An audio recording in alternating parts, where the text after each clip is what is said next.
Hello everyone, welcome back to our channel Kids Education with Mummy. Today in this video we are going to discuss Nursery English Syllabus 2025 and 26. तो जैसा कि आप सब जानते हैं new session start हो गया है और हम सभी के माइंड में एक ही ध्यान रहता है कि बच्चों को नर्सरी में क्या क्या सिखाएं और किस तरीके से सिखाएं। तो उन चीज़ों को ध्यान में रखकर मैं आप लोगों के लिए आज लेकर आई हूँ इंग्लिश का सिलेबस। तो आज हम लोग इस वीडियो में नर्सरी का सिलेबस बहुत ही डिटेल में समझेंगे। तो लेट्स स्टार्ट आवर सिलेबस।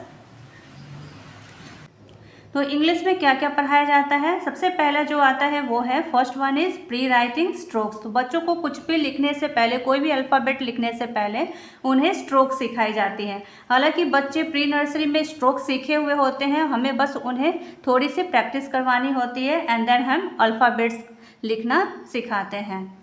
तो स्ट्रोक्स हम किस तरीके से सिखाते हैं, तो सबसे पहले हम सिखाएंगे स्टैंडिंग लाइन। तो इस तरीके से हमें स्टैंडिंग लाइन जो है सिखानी है। तो सबसे पहले हम क्या करेंगे, डॉट से बच्चों को बोलेंगे ट्रेस करने के लिए standing line, standing line. Then आता है स्लीपिंग लाइन, फिर हम बच्चों को सिखाते हैं sleeping line, sleeping line. Then next one is left slanting line, left slanting line. फिर आ जाता है right slanting line, left curve, right curve, up curve and down curve. ये सारी कर्व्स भी बच्चों को सिखाई जाती हैं। Left curve, right curve, up curve and down curve. तो इस तरीके से बच्चों को स्ट्रोक्स की ट्रेसिंग कराई जाती है। उसके बाद जब बच्चे ये ट्रेसिंग करना सीख जाते हैं तो हम उन्हें ड्रॉ करने के लिए बोल सकते हैं draw standing line, draw sleeping line, draw slanting line. इस तरीके से हम बच्चों को बताएंगे तो बच्चे जो हैं वो ड्रॉ कर लेते हैं। देन नेक्स्ट आ जाता है capital letters A to Z। हर सारे स्कूल्स में बच्चों को capital letter A to Z सिखाई जाती है और कुछ कुछ स्कूल्स में कर्सिव और स्मॉल लेटर भी सिखा दिया जाता है। 1 ईयर पूरा होने से पहले बच्चों को कैपिटल और कर्सिव दोनों सिखा दिया जाता है। तो सबसे पहले हम बच्चों को कोई भी लेटर सिखाने से पहले लेटर्स की आइडेंटिफिकेशन कराते हैं, उन्हें लेटर्स को पहचानना सिखाते हैं। देन आता है ट्रेसिंग, फिर हम लेटर्स को ट्रेस करना सिखाते हैं। लाइक हम डॉट डॉट डॉट करके ए बी सी इस तरीके से डॉट दे देते हैं और बच्चों को डॉट्स पे ट्रेस करना होता है A B C। तो इस तरीके से बच्चे जो हैं वो डॉट्स पे ट्रेस करते हैं। और सबसे पहले हम एक ही लेटर को सिखाते हैं, देन एक लेटर की रिपीटेशन 3 से 4 बार कराई जाती है। जब बच्चा बिल्कुल अच्छे से लिखना सीख जाता है तब हम नेक्स्ट लेटर, नेक्स्ट अल्फ़ाबेट को सिखाते हैं।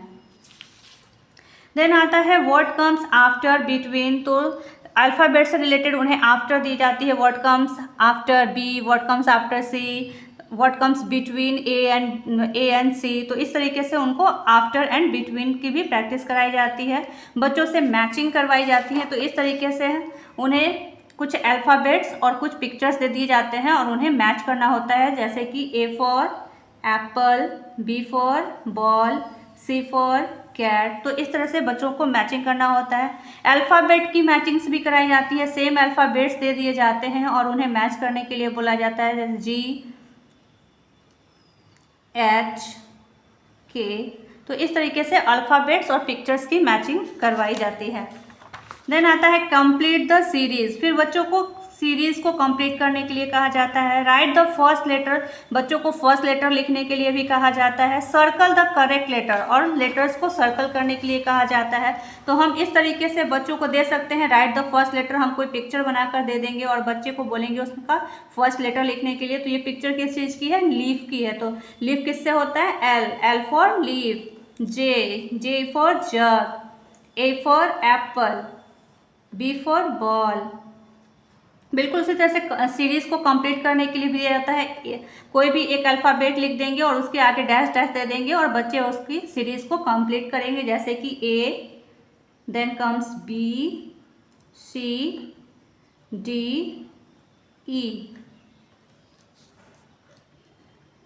फिर है H, then comes I, J, K, L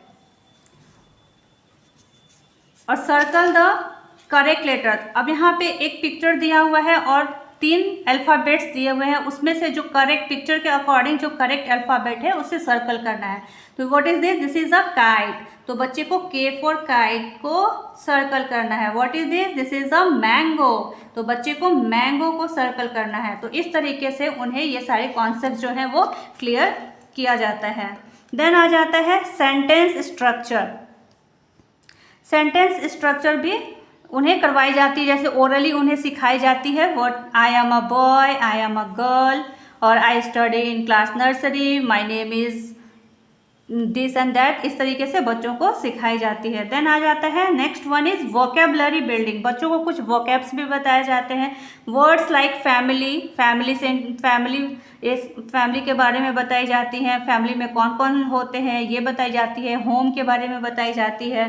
father, mother, sister, brother, grandfather, grandmother, son, daughter etcetera, इन सारी चीज़ों के बारे में बच्चों को बताई जाती हैं। उसके बाद आ जाता है हमारा राइम्स।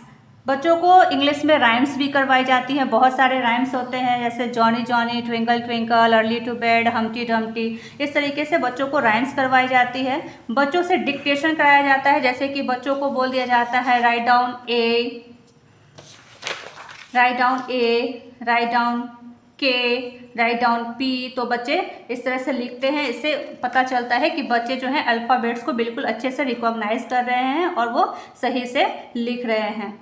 बच्चों को इंग्लिश में फोनिक साउंड, अल्फ़ाबेट से रिलेटेड सारे फोनिक साउंड्स भी इंट्रोड्यूस करवाए जाते हैं। उन्हें फोनिक्स बताई जाती हैं, जैसे कि ए को हम कैसे बोलते हैं। ए का फोनिक साउंड क्या होता है? ए। बी का ब, सी का क, डी का ड। तो इस तरीके से उन्हें फोनिक साउंड्स भी बताए जाते हैं, इंट्रोड्यूस करवाई जाती हैं। आई होप आपको मेरा ये वीडियो अच्छा लगा हो। अगर आपको मेरा ये वीडियो हेल्पफुल लगा हो तो प्लीज़ मेरे वीडियो को लाइक करें और मेरे चैनल पर नए हो तो मेरे चैनल को सब्सक्राइब कर दें। इसी तरीके से और भी नए वीडियोज़ मैं आप सबके साथ शेयर करती रहूँगी। Till then take care, bye bye, thank you for watching.